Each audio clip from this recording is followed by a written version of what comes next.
right, so we think that that's not the purpose of the trumpets. Let's examine the trumpets a little more closely and see if we can come up with some alternate or other possible reasons why they might be included in John's revelation. So Sunday's lesson, again, we talk about the prayers of the saints, and we just touched on this a little bit in a way that I think is powerful. Again, this is after the sixth seal has been opened. There's a little interlude before the seventh seal is open. And this, again, is the sixth seal included a great earthquake, the sun turning black, the moon turning blood red, and the stars falling. Then the sky rolled back, and every mountain and island was removed from its place. So our alternate understanding is that this language references the war, the battle between God and Satan. It represents where it's being fought and the weapons that are being used, which are, where's it being fought? Where's this battle taking place? In our hearts and minds. And what are the weapons being used? Ideas, lies, arguments, pretension.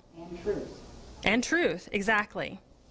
So this language, and lots of people don't believe this. Lots of people believe that this is physical warfare, physical conflict. And maybe there will be earthquakes. I mean, I wouldn't be surprised based on what I have been taught about the time of trouble if mountains are removed and things like that are happening. But many people think it's culminating in this massive battle of Armageddon. I'm not sure that that's necessarily the case, but we think this language is symbolic. The warfare is moving into its final phase. What happens when a battle or warfare moves into its final phase? Do things get calmer, or do they get more intense? Yeah, so this is escalating. Both sides are escalating. The truth, the spread of truth and the spread of the gospel is escalating. In response, darkness and evil are escalating. So this takes place between the shaking and the end-time rejection of God, again evidenced by the rise of atheism and evolutionism. Not seeing any of that. And then the final end-time events culminating in the second coming of Christ. So it's this, at this point in history, we see the story in Revelation 8, 3-4, correlates closely with the description of the daily services in the temple in Jerusalem. If you remember back to that.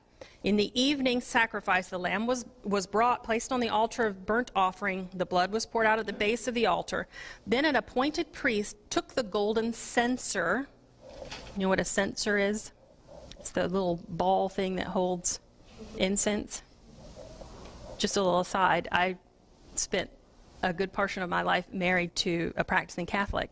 And so we typically, that wasn't used in their daily services unless the bishop was in town or in the service. And I am highly sensitive and allergic. And so if I saw the bishop, I knew I was going to have to leave, because they would literally come down the aisles and swing it and waft incense at us. Anyway, so the priest would take that golden censer inside the temple, and he offered incense on the golden altar in the holy place. Obviously, referencing the prayers ascending. But then when the priest came out, he threw the censer down on the pavement, and it produced a very loud noise, loud enough for the priests to know to blow their trumpets. That was their signal. And that marked the end of the temple services that day for the entire camp. So, if somebody, does anybody have their Bible? If somebody has Revelation 8, please read verses 3-6 out loud for us. Another angel came and stood at the altar, holding a golden censer, and much incense was given to him, so that he might add it to the prayers of all the saints in the golden altar, which was before the throne. And the smoke of the incense with the prayers of the saints went up before God out of the angel's hand. Then the angel took the censer and filled it with the fire of the altar, threw it to the earth, and there followed peals of thunder and sounds and flashes of lightning, an earthquake, and the seven angels who had the seven trumpets prepared themselves to sound them. So, super strong parallels in that text between what's happening here in the seal, the line of seals versus what happened in the daily services in Israelite temple. So this is triggering the trumpeters to be ready, right? The quarterly concludes again. Just let me repeat. The 7 trumpets are God's judgments on rebellious humanity in response to the prayers of his oppressed people.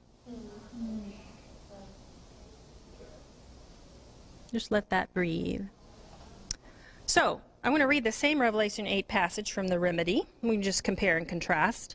But a different angel, holding a golden censer and standing in front of the golden altar, was burning a large amount of incense mixed with the prayers of the saints. This symbolized the character of Christ, burning within the hearts of God's representatives on earth as they prayed for the revelation of God's character of love and the redemption of humankind. We talked a little bit about if these folks have white robes and have true characters like Christ, their prayers must be different. They have to be praying like Christ would pray. The angel took the censer, filled it with fire from the altar, and hurled it on the earth. So it was filled with fire from the altar, which we just talked about was representative of the Holy Spirit and truth.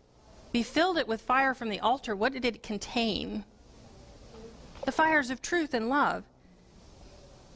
And he hurled it onto the earth. This symbolized the Holy Spirit empowering God's spokesperson to reveal the truth with stunning clarity.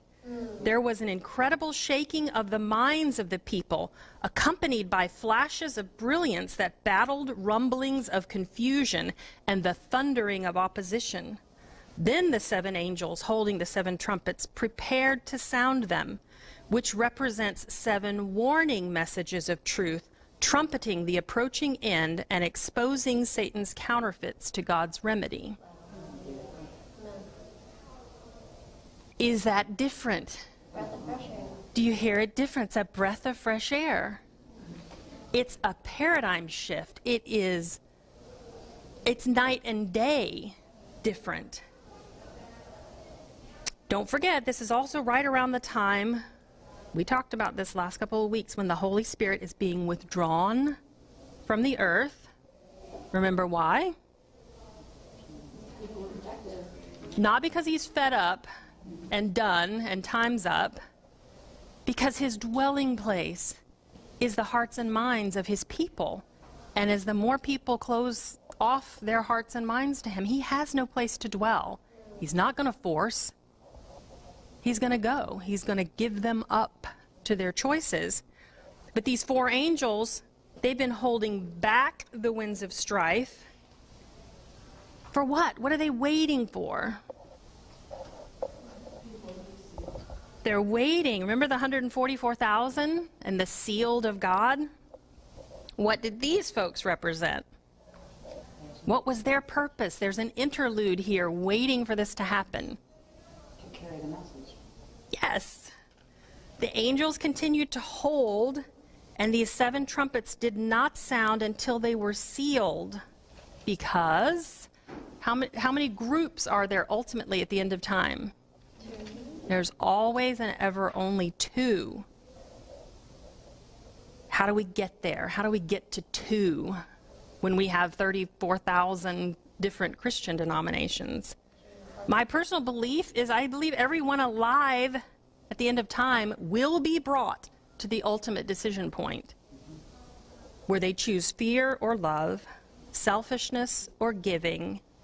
They choose, do I love myself so much that I will do whatever is necessary, including kill you, that I might live?